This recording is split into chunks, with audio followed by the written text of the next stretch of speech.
I'm Neil Irwin. I'm the Chief Economic Correspondent at Axios, here to talk about the intersection between affordability, economics, and foreign policy with a distinguished panel of guests. Jared Bernstein was the chairman of the Council of Economic Advisors under President Biden. Daleep Singh was the Deputy National Security Advisor for Economics. Is that the title? And we, something like that. We have Congresswoman joining us momentarily to broaden that. I think, especially while we have our two Biden veterans here, let's talk about this moment where we have a energy shock rippling through the world economy, through prices, and it's caused by geopolitical events. You had the same thing in 2022 with the Ukraine war. What are the lessons that you might offer, Jared, to your counterparts in the White House today as they wrestle with the intersection between this global conflict and the economy? My lessons for my counterparts in the White House? Boy, that's a tough, I mean, it's not like they're, have me on speed dial.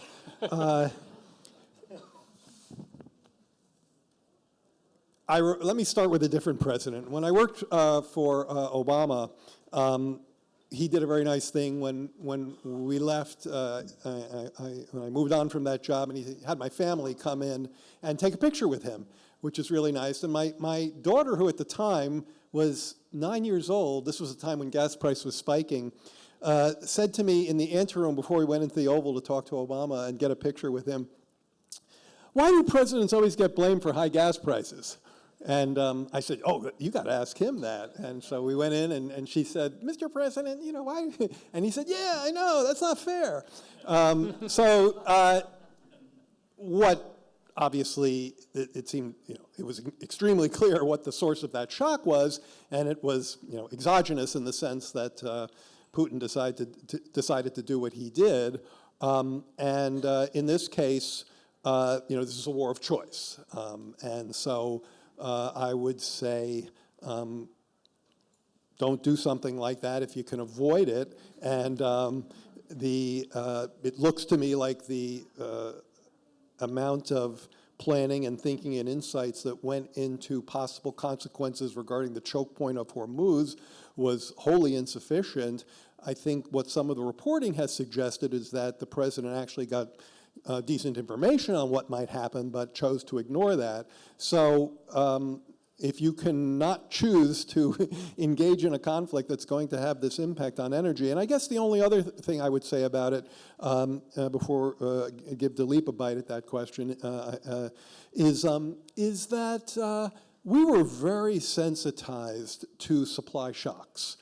And the fact that global supply shocks played such a large role in the economics of our administration, whether it was 21-22 with the impact of the pandemic on global supply chains and what that did to inflation, and then exacerbated by Putin's invasion of Ukraine in February of 22, boy, it really gives you, a sense of the importance of global supply chains, diversified portfolios, and I would say those insights really played a role in some of the later legislation, IRA, CHIPS, the idea that, one example, then I'll stop, is that I recall, this happened, I think it was reported, that a factory in Malaysia that made chips shut down for 2 weeks because of COVID. One factory, I see one of my colleagues from the day nodding her heads. North American auto production shut down for 2 weeks. For 2 weeks, not U.S., Mexico, U.S., Canada, 2 weeks. One factory that provided a chips factory in Malaysia. That is a very non-resilient portfolio. So that was also an important part of the lesson. Yeah, you asked, what's the moment we're in? If anybody from the White House wanted my opinion, and they don't, I would just emphasize we're in a structurally different world than even the one they encountered during the first term. We're in a world of intense geopolitical competition that has a lot of downstream structural forces. For one, it is an age of economic warfare. Every major country across the world is sharpening economic weapons that break bonds or threaten to break bonds in the global economy for geopolitical advantage. That raises barriers, that raises frictions, that lowers efficiencies, that raises input costs, and it makes the affordability problem worse. We're in a world of fiscal dominance across the world. We're seeing bond markets right now in the UK, Japan, even in the US, really spike, and that has a downstream effect on the cost of borrowing for households or corporations or the government. And that's going to stay with us because every government across the world wants to finance a defense sector buildup, and they have industrial policy ambitions. And there are a lot of populists who are in charge who are trying to hold together loose political coalitions. We're also going to be in a world of chronic energy insecurity for a very long time because the demand for energy is growing parabolically for supporting the growth of AI, electrification, the rise of the global middle class. But energy supply is really hard to build. So there's a persistent imbalance that drives up energy prices, drives up inflation, makes the affordability problem harder. And Jared alluded to it, we're seeing a shift in global supply chains away from a singular pursuit of efficiency towards a better balance between efficiency and resilience. Again, it has the same downstream impact on affordability. You see where I'm going? Yep. The last structural force is we're going to be living in a world of rival technological ecosystems because countries are racing to control the commanding heights of technologies that are essential for national security and economic growth. And so you have to make choices that are very open-eyed about the trade-offs involved. If you want to start a war in the Middle East, or you want to engage in a step change of tariffs that quintuples the effective rate, you've got to recognize the downstream impact to affordability and make the case to the American people why they're net better off. Right now, we're not getting that. Does it change the geostrategic equation that the U.S. is a net exporter of oil and that the traditional, what happens in an oil shock in the Gulf War in 91 or in 2008 is not necessarily what it was in terms of the GDP effect on the U.S.? Yeah, but energy independence, in my definition, also means price independence. And when prices are set in the global market, you really have no protection against the weaponization of a choke point in the Gulf. That's the basic problem with that thesis. I mean, we're the largest energy producer in the world, but quantity doesn't solve a price problem. So Jared, we've talked before about how this affordability crisis, the inflation rate has come down quite a lot from where it was in 2022. However, if you look at any of the polling sentiment measures, Americans really do not care for this economy. How much is this a cumulative affordability problem that's really, even if we stay at 3 or 4% inflation, it feels really bad to voters?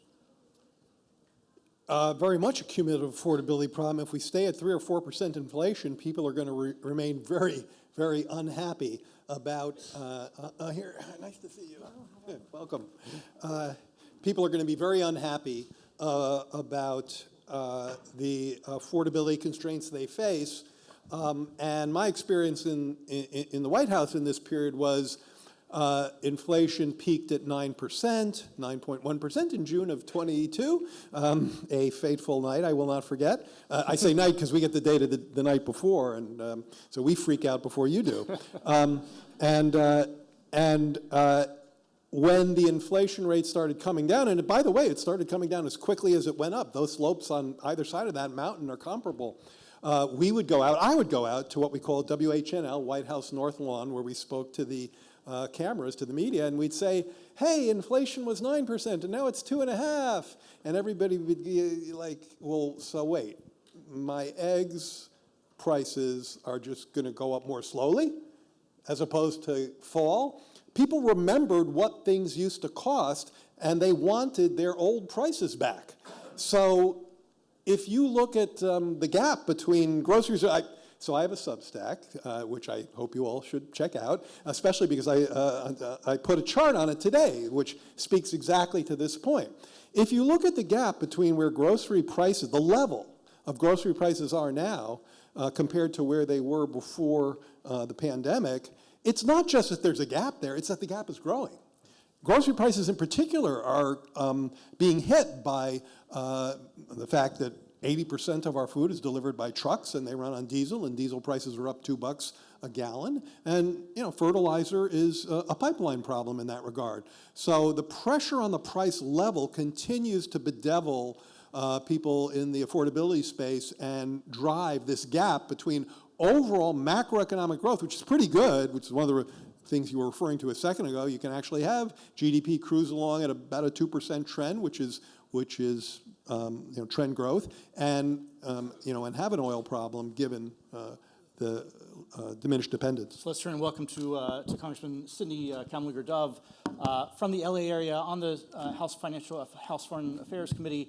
I'm hoping you can kind of unite those perspectives. What you see about how people in the Los Angeles area are thinking about affordability and the challenges, how that connects to the war in Iran, the broader geopolitical landscape. How does it look on the ground, and how much of that is a foreign policy problem?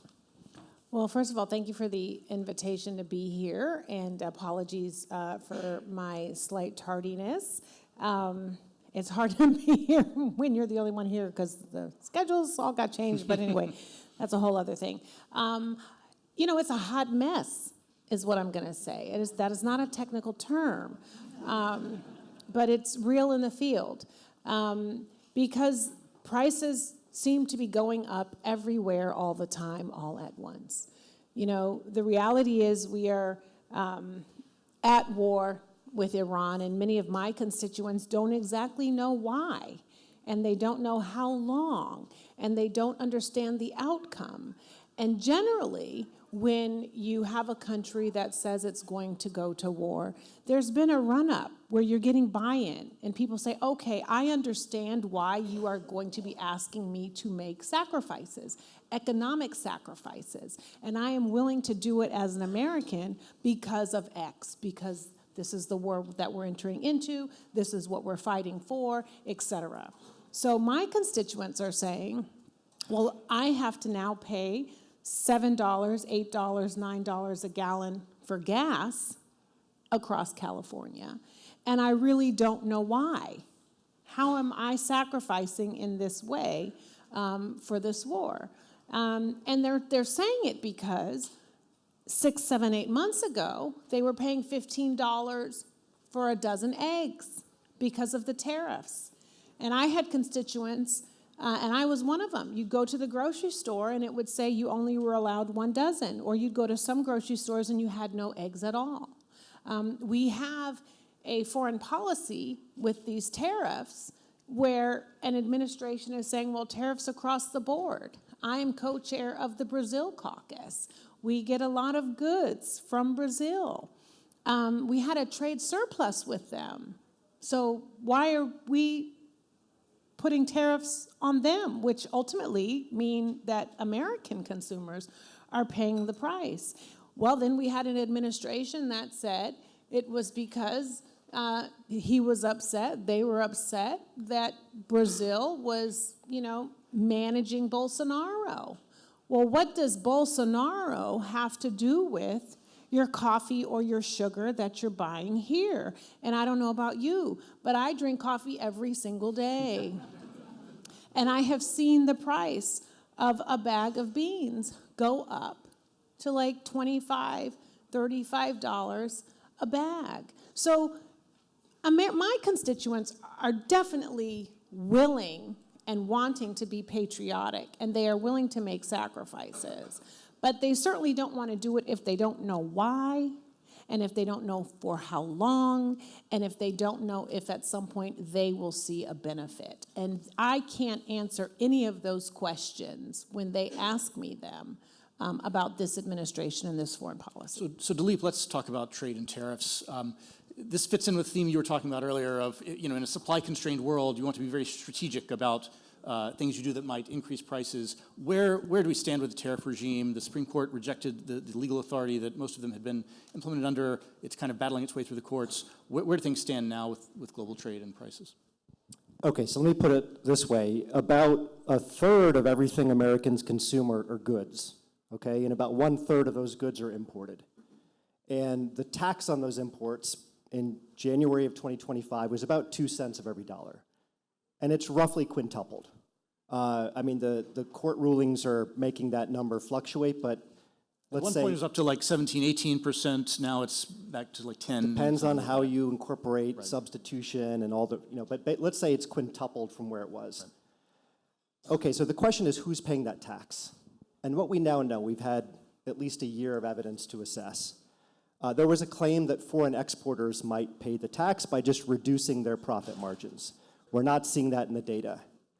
There was a hope among some that the dollar might strengthen and offset the impact of tariffs. Well, the dollar weakened by 10% last year, one of the sharpest annual declines in decades. So that added increased costs on top of the tariffs. There was a claim that we would see a domestic manufacturing renaissance, so domestic goods would substitute for foreign imports. You don't see that in the data. Domestic manufacturing output is basically at the trend that it was prior to these tariffs being put on. And manufacturing employment's down about 90,000 jobs. And so what's happening, I mean, it's kind of the standard textbook response, is that consumers are paying this tax, and the bottom 10%, as a share of income, are paying almost 3 times as much as the top 10%. So that's where we are. So Jared, I've known you a long time. Traditionally, Jared, as you may or may not know, has been among the more, not trade skeptical, but among economic policy people in Washington. You have seen the case for tariffs in certain circumstances. What is your critique of the use of tariffs in trade policy as it's being done right now? Let me answer that, and then I want to say a little bit about my evolution in the way I think about this stuff, because I've never been at all protectionist. But I've seen both sides of the equation, maybe before some others. So I actually think, and I don't know if I'd be interested if my fellow panelists agree with me, I actually think tariffs are a very useful and important tool when they're applied to rubber tire grade 4 and chicken breast grade 3. Meaning that when there is such a thing as unfair trade, when a country, for example, tries to grab market share by selling under cost or dumping, and there are measures which have been successfully applied throughout my whole lifetime as an economist paying attention to these issues, and I would oftentimes tariffs have been wielded successfully in that case to dampen unfair trade practices. Sweeping tariffs have exactly the impact that you just heard from Daleep. I mean, my only friendly amendment to what you said is I very much agree that the exporters aren't paying the tax. I think it's not all consumers. I think it's consumers and businesses that are splitting the difference so far. But the longer it goes on, the more businesses can't pad their inventories or sacrifice margins, so they have to pass it forward to consumers. I would only say that just to make sure, it's important to me that folks, know where I've been coming from on this, is that it actually links up to something Daleep was saying. I actually think trade is a very important function in an economy that's supply constrained, but even in one that isn't.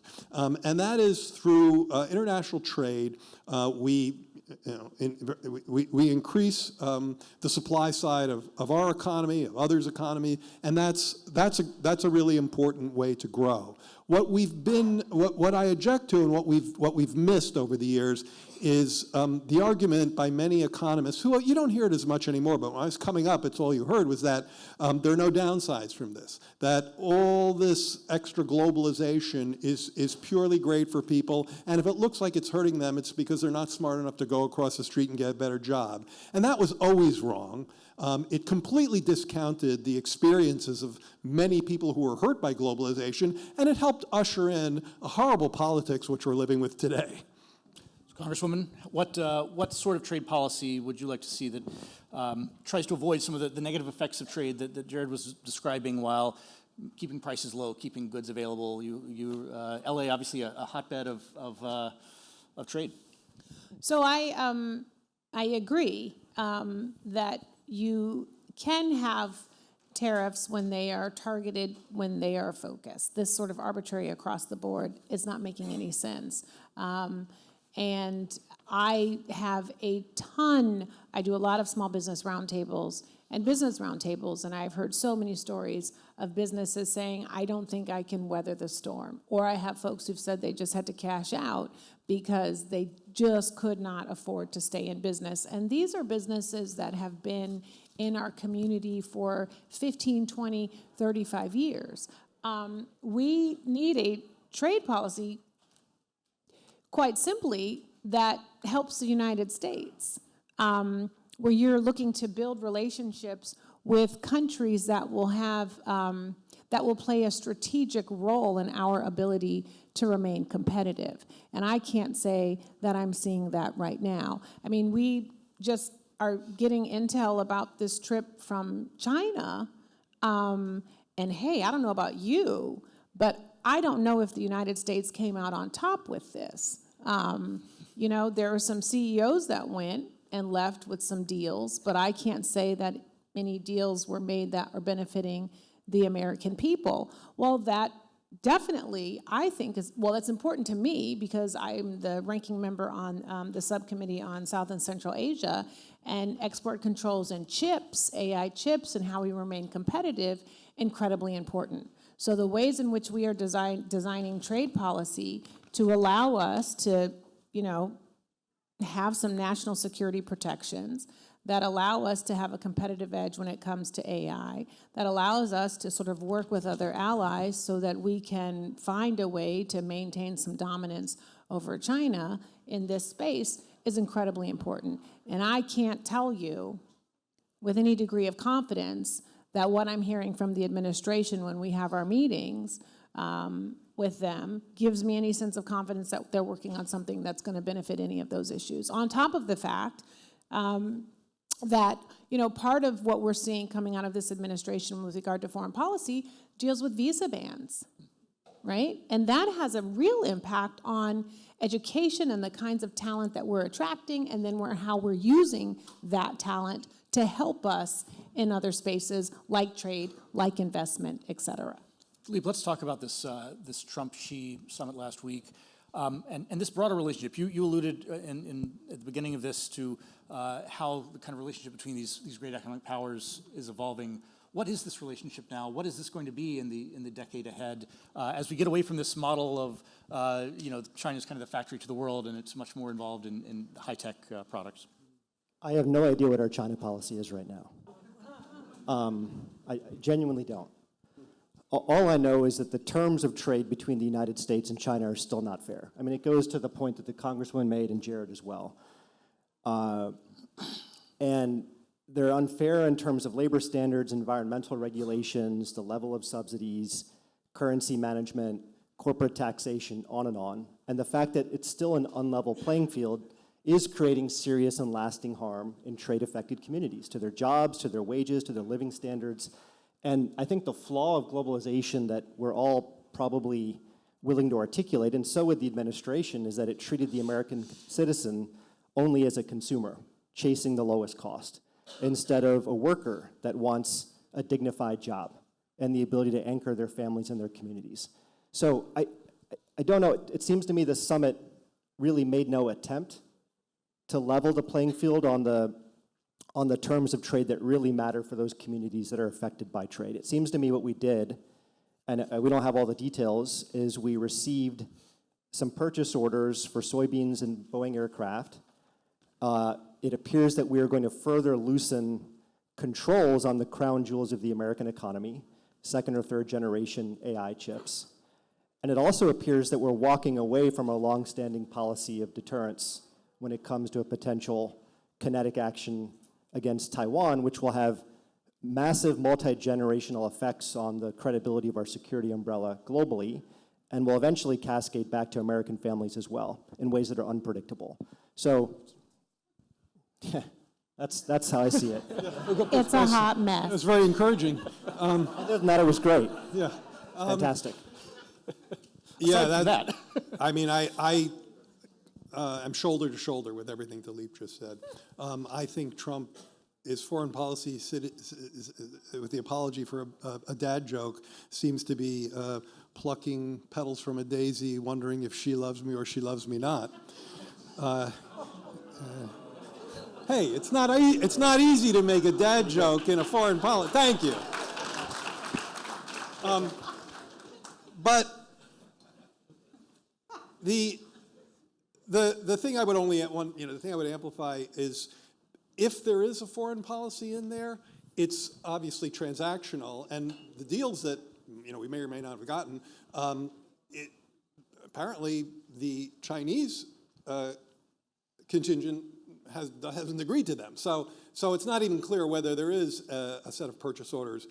But here's the thing about for Trump, it seems to me that foreign policy is based on what he loves this phrase, who holds the cards? You don't have any cards here, Zelensky, or I hold the cards, you don't hold the cards. It's all about who holds the cards. And if we buy more from you, then you buy for us, then we hold cards and we can do punitive things to you, whether you're Canada or Mexico or the EU. Well, that's why we had a tariff. That's why Trump had tariffs of 140% on China, because we buy so much more from them than they buy from us. Until Xi stood up to the bully and said, well, what about rare earths, of which we control 90% of the global supply, and Trump backed down. So not only is it completely transactional based on who holds the cards, what gets then decided in ways that strike me as horribly reckless is all the other, it's the opportunity costs. It's all the other things we're not dealing with. And to me, and Daleep was ticking through, what came out of this, the most scary one to me was the Taiwan situation, that somehow would be a bargaining chip. That is existential. Congresswoman, any thoughts on this? No, I mean, I'm in complete and total agreement. I'm sort of also thinking about the many meetings that we have with ambassadors, many of whom are from the continent of Africa, and this is an administration that has a zero Africa policy, and they're also trying to figure out how come they ended up with, a tariff at X number, but they're still in negotiation to get it down. But it also means that they've stopped waiting for us because China continues to knock on their door and actually evolve from purely Belt and Road initiatives and purely transactional relationships with them to trying to fill our gap and be a little more meaningful in the relationships they're trying to curate with these countries. Then I also start thinking about, foreign aid. How many, trips have we had? And we used to give this, and that meant a lot even if we weren't trading. We might not be that country's number one or number two trading partner, but we gave a lot in terms of foreign assistance. And now that is gone. And so they've decided that, why should I be a friend to the United States? And we've seen it. We've actually seen it with the war in Iran, where our normal partners have said, I don't think I'm going to join you in this. And I think that should be a bitter pill for this administration to follow. To recognize, to swallow. So I sort of was thinking about all of that. And I tell people when I have my meetings that we've banked so much goodwill over decades, generations. And now I meet with folks and they say, that deposit is waning. In just a short period of time, we've taken out so many withdrawals and we have not replenished. We are going to be in trouble once we move into another administration. And Neil, can I just put an exclamation point on this? Because I think the economic consequence of the detente that appears to have unfolded in Beijing is probably a recoupling with China at the margin. And just let's level set. Last year, China ran the largest goods surplus in financial history, $1.2 trillion.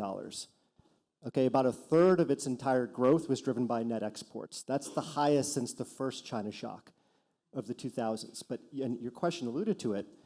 Now the export strength out of China is happening in sectors that are critical for our economic security and our national security. Ships, cars, drones, medical equipment, solar panels, electrolyzers, lagging edge chips, graphite, you name it. China is growing scale and therefore strategic leverage in every one of those sectors. So that is by default the strategy that we're now pursuing. And it has really profound consequences on the availability of work that really matters in trade-affected communities. If you're worried about people, as we all should be, too many people who feel left behind, or that the system is rigged, you should care profoundly about the China policy that we seem to be headed back towards.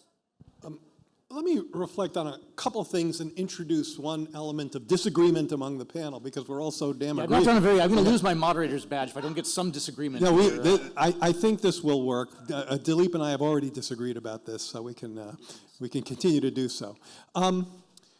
So I think that it would be useful for folks like us to think of, we've been very critical, I think, on exactly the right grounds of the current relationship, but to think about what we could do? What could we build on from the current situation, which is a very difficult one? And taking off on your idea of collaboration, I actually like what Mark Carney did in Canada with electric vehicles. If you walk around this country, you would not know that China makes EVs. If you walk around Europe, you'll see them. And not only do they make EVs, they make really good EVs, and they've subsidized the heck out of the industry.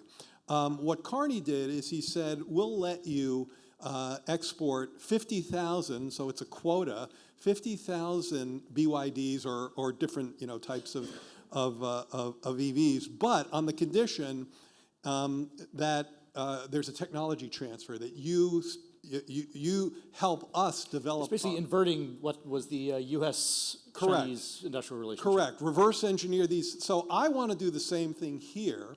I want to take this coupling that Daleep is talking about, and to some, and I think appropriately, being nervous about. But I'd like to take this coupling and I actually wrote a letter to Trump, and he never got back to me, suggesting this. It's an open letter to President Trump. He's more of a phone call guy. Yeah, that's a good point. Yeah, that's what some people said. He's not going to read your letter. He's a tweet guy. Yeah. You Need a visual. And I said we should shake hands with Xi and import 100,000 EVs. Now, Daleep made a very good point on this to me when we argued about it. It's like, what about spying? So no software. We're going to rewrite the software, conditional on technology transfer. That is, the quota goes up if they teach us how to build more here. So we actually have China's government subsidizing EV production in this country. It is a reverse engineering of some of the tactics they did.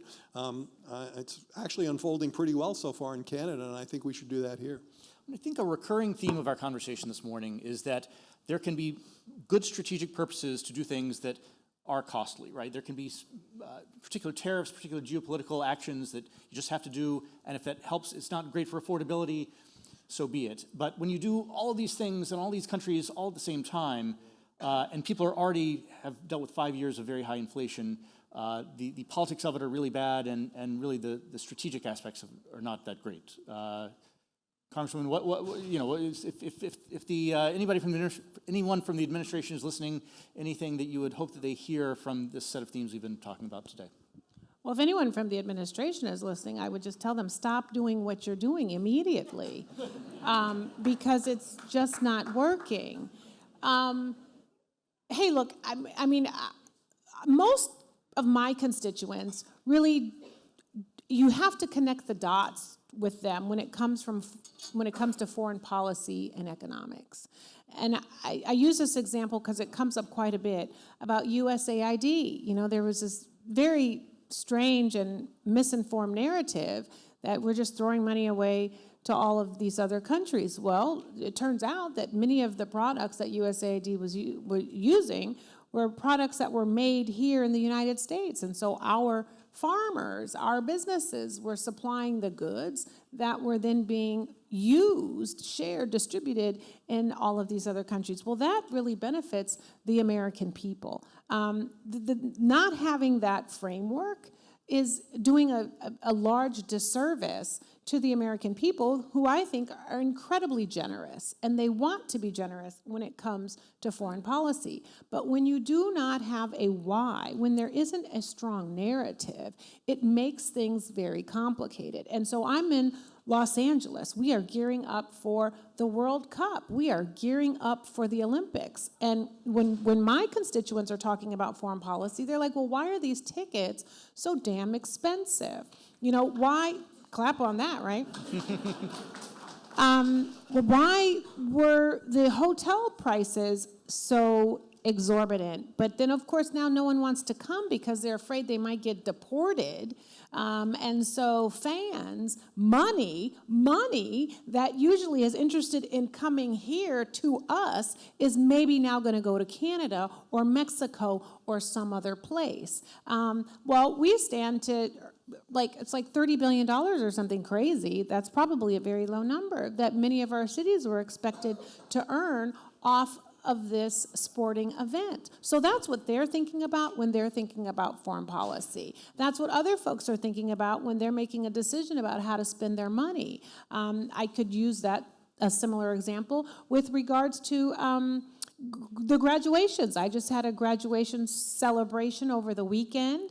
30% of the kids, I think, that graduated from that school were international students, and a ton of family members were not able to come and see their kids graduate because of foreign policy that we have decided, or this administration has decided works for I don't know whom. So I think that's a ton of money that our small businesses, that our hotels, that our restaurants, that our cab drivers are not going to be able to get because of this foreign policy. At the end of the day, it all adds up to hurt for the American people.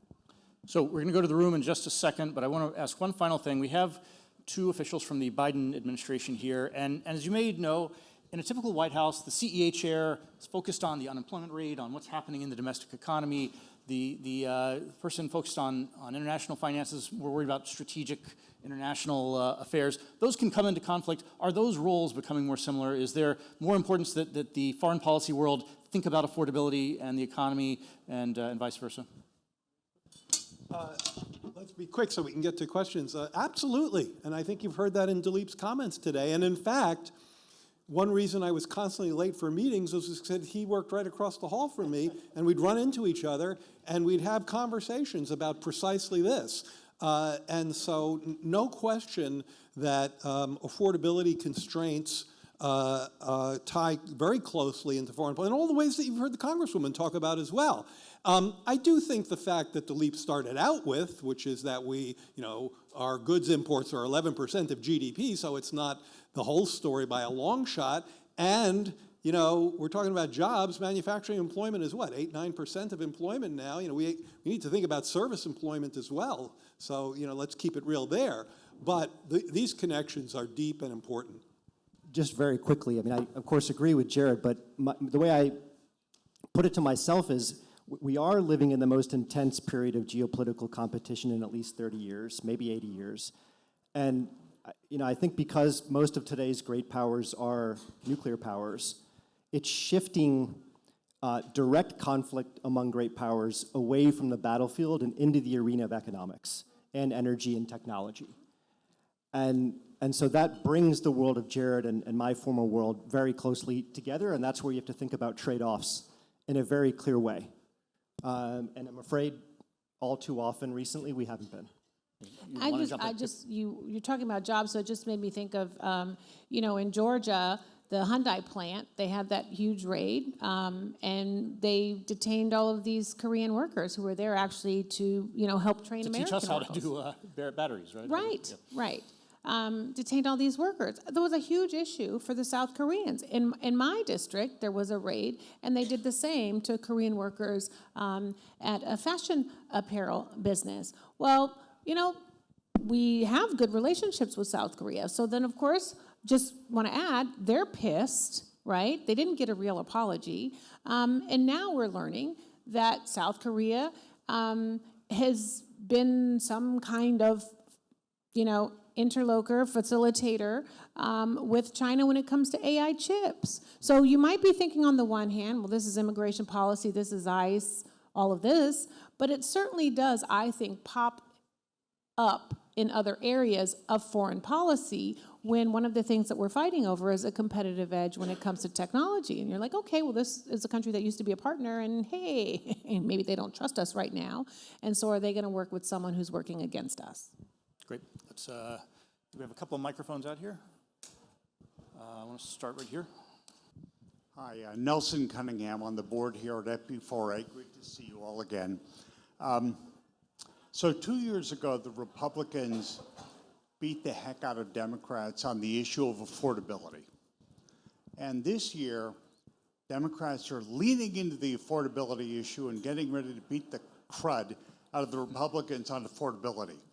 And yet, most of our solutions to prices seem to be federal subsidies. We will subsidize your car, your health care, maybe your rent, whatever. That does not strike me as a durable solution or one that ultimately will win over the voters. What can we really do about affordability in a meaningful way? Jared, that's Yeah, so I've written extensively about this, and I think it's important to corral the affordability discussion into a set of goods and services that meet the following criteria. One, they're essential to the market basket of regular working families, the type that the Congresswoman's been talking about today. And two, there's something flawed in their market production, so that the market's just not doing a good job. Healthcare is a great example, and there will have to be subsidies. As you well know, there already are. So it's a lot of that is a matter of, what do we spend? 17% of our GDP on healthcare. Does it look like we're getting a good bang for that buck? Of course not. Housing, childcare, those three issues, the market is either broken or insufficient. And so we have policies that we're working on. One of my hats I wear is as a policy fellow at the Center for American Progress. We're actively writing housing, child care, and healthcare policies to address this. And look, in my view, I think they'd be lasting. And your question was very well framed, because if they're not lasting, the electorate could just throw the bums out every cycle after cycle, because nobody's really addressing what they need. So there's a political dysfunction role that plays plays a role here as well. Who's next? Let's go over here. Yep. Just wait a second for the mic. Hello, my name is Mary Eintema. I'm from the People's Republic of Cambridge in Massachusetts. So you've kind of touched on it, but I'm wondering if you could underline a little bit for all of us, for us to take home and talk to our friends about. Current foreign policy is messing with goods prices, services prices. So in other words, trade policy, probably messing with inflation. Could you talk about perhaps a little bit the other side of the equation, make it just super clear for us what is going on with government spending as a result of our foreign policy, and how does that affect our affordability? Meaning like the cost of the war and... Yeah, for example, yeah. Can we see that yet? Go ahead. Why don't you go? I'm happy to start. I mean, just broadening out the cost of the war, the economic cost of the war. What we know is the cost of the war will involve higher government deficits, which will push higher the cost of borrowing. We know it will involve higher gas prices, already 50% higher. It will involve higher inflation. It will involve less easing by the Fed in terms of cutting interest rates. It will slow down growth, and it's certain to cause a wide range of supply chain disruptions that matter for American families and businesses. And you have to weigh those costs against whatever strategic benefits the administration is pursuing. And right now, I'm afraid the reality is the IRGC is entrenched and even more embittered. It still has 1,000 pounds of 60% enriched uranium, which can make about 10 crude nuclear bombs. It now has control of the mother of all economic choke points, the Strait of Hormuz, and it's probably going to earn more than it did prior to the war.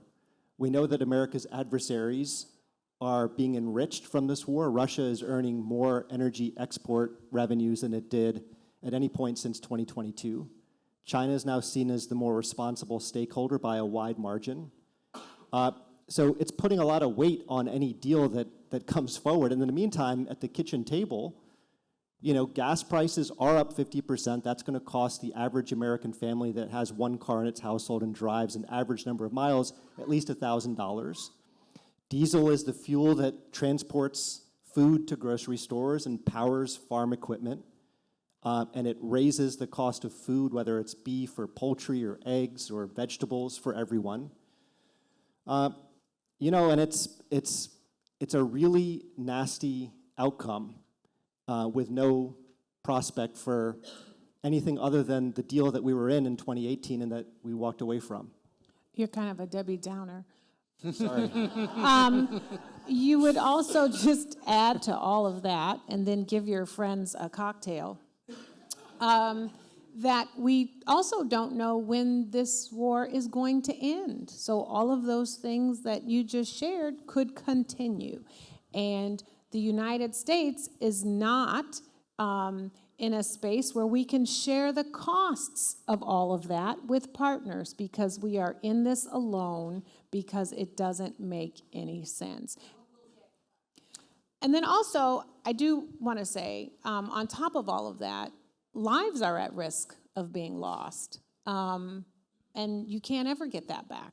We don't know. I mean, we're trying to figure out if there's going to be another if there's going to be a reconciliation 2.0, bill that we pass in the House. But everything we're talking about are cuts. So,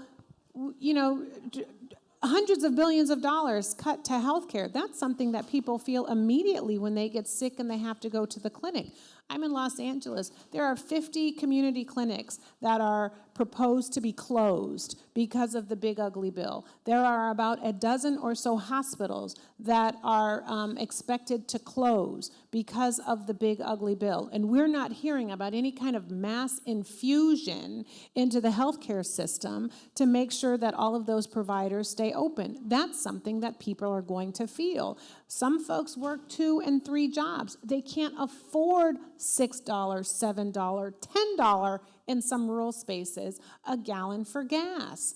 The fertilizer, that is going to go up. Crop season is different across the country. So if you haven't felt it already, you're probably going to feel it now. I cannot predict the additional cuts that people will see, but I know that they're cuts that folks can't afford. It's funny, I think every supply disruption we have, I learn more things. The Malaysian chip company, the fertilizer supplies out of the Middle East, we're learning all these things the hard way. It's good for geography, though, so that's a positive. This is a great opportunity for Americans to learn more about geography. I think we have time for one more, but only one more here in the front, if we could. Here we go. Just a second, if you would. Thank you. My name is Carol Donovan. I'm from Dallas, Texas. Trump is asking Congress for $1.7 trillion for the military. And my question is, based on your contacts, is that going to pass? And if it does, how does that affect our economy? Congresswoman? Well, I feel like after the election in Louisiana with Senator Cassidy, maybe it will, because folks are scared. But regardless, hopefully, if there's one takeaway from this, it's go home and tell every single person that you know, because honest information, is the best disinfectant for this very opaque administration. And talk about how much things are costing, and if this administration deserves more money. I don't know about you, but $1 billion for a ballroom, and the guy's supposed to be gone in 2 years. Does that make any sense? This arch, all of these things. I mean, we spent so much money to change the Department of Defense to the Department of War. Well, that's dollars that came out of our pocketbooks. This whole thing with ICE and DHS, that department got enough money to fund it for 10 years. I thought through the budget process, you get paid each year, you get paid each year, you get paid each year. So people do deserve to know how much he's requesting through appropriations for defense and what it will get them and why it is needed. And when you cannot really explain why you've gone into Venezuela, why you're thinking about going into Cuba, what you were doing in Nigeria, why you're here in Iran, all of those countries equate into dollars. And so maybe, I don't want to start naming any names, but maybe there are certain contractors that are getting a bunch of money, but when you start digging into it, then there's all these questions about who these contractors are and how they got the contract and if it was no bid and what about competition and how many jobs is it really and who's actually getting the money. And I think the American people deserve to know that story, because there probably are not answers to all of those questions, certainly not good answers, but sometimes just knowing a question and knowing that it can't be answered should give people enough pause as they walk through their day into June, into November. With our last 9 seconds, Jared Bernstein. Yeah, well, this is going to take more than 9 seconds, so sorry. But not much more. My sources, which probably are inferior to the ones of the Congresswoman, suggest that that may be more of an opening bid and that Congress is not going to appropriate that much for defense. But cut that in half and it's still a problem. And that's the thing. So the Pentagon has failed 9 of their last audits. 9 of their last audits. So let's not keep throwing money into an organization that's not, that's consistently failing audits. That doesn't mean we want to be excessively dovish, but we just have to know what we're spending on, as the question came from over here. And I'll leave you with one final thing. This actually came up in an interview I just heard with Graham Plattner, who did a long interview with the New York Times. And it's really interesting. He's an interesting guy. I'm not endorsed, not that it matters, but I'm not saying he's my guy or anything like that, but he really made a lot of sense on a lot of issues. But one thing was, he was talking about what he wanted to do when he gets to the Senate, and the interviewer said, well, where are you going to get the money? And he said, well, how come nobody ever asks that when it comes to defense spending? So, we don't have the money for nutritional support or healthcare subsidies for people who need it, but there's no questions that seem to be raised when it's in that category. And I think that asymmetry is not right. I have 5 seconds, Neil. 5 seconds For me, the cost is the 30-year mortgage rate stays above 6% as far as the eyes can see. And so the American dream falls even further out of reach for first-time home buyers. And I would just add that diplomacy is always cheaper. Thanks so much. Jared Bernstein, Daleep Singh, Congressman Singh, Kamlager-Dove. Thanks, everybody.